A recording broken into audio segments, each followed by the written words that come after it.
EV, may bago na naman si Honda na ilo-launch by July. So, pakita lang natin ng konti. Glimpse lang to pero hindi pa natin masasabi kung magkano yung presyo niya. As you can see, the Honda. Ayan. Ano to? Aeromatic LED. Disc brake na rito. Ayan. So, yan si Honda. Ano pangalan nito? Sorry Ayan. Honda UC3. Ang motor type niya is e-drive side motor. So mamaya tingnan natin. Ang wheel power niya is 5.5 kilowatt. Then ang max niya is 6 kilowatt. Then ang speeds is 82 kilometers per hour. At ang range niya is 102 kilometers. Then lithium-ion yung battery na may 3.2 kilowatt hour.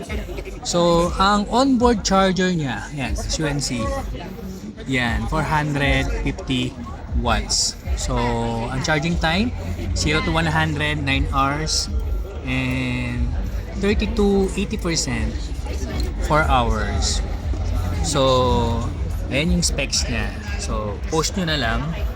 Kung gusto nyo mabasa, you can post. So, ayan. Yan si Honda UC3. Ito mabubuksan no? Wala yung key. Dito may Honda. Ito yung dashboard, cluster panel niya. So, yan. So, ito yung controls for our cluster panel, busina, signal light, ayan. High and low beam. And what's this? Okay.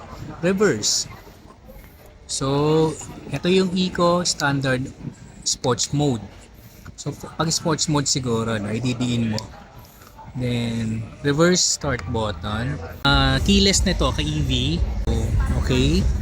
Sabitan. So, malawag din kay EV yung kanyang gulay board. Yan, yun pa ako.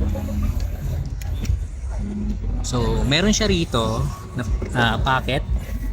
Then, Type-C na charging socket para sa cellphone natin. Then, ano pa ba? So, maganda naman to. Maganda naman yung pagkaka-stitching niya rito. Yung kulay, siguro depende sa may-ari. For me, gusto ko medyo brown or dark yung kulay ng ganito. So, okay. Maganda rin naman to. Then, ito, may Honda lettering dito. Then, ito yung motor niya. Side na. So, yung iba kasi nag-aalala kapag naka-hub motor. But this time, nandito na yung kanyang electric motor or side motor. Then, so, ayan. Yung ating footrest para sa ating OVR. Then, this one is the side stand and double stand. So, ikot naman tayo dito. Alright. Yan. So, ang ganda ng kanyang tail light, di ba? Then, as you can see, may reflector. May reflector din dito. So, may Honda. Yung grab bar niya, no? Maganda yung grab bar. Yan. Ang ganda ng grab bar niya. So, ano pa ba? So, ayan. Yan ang Honda UC3. Ito na tayo.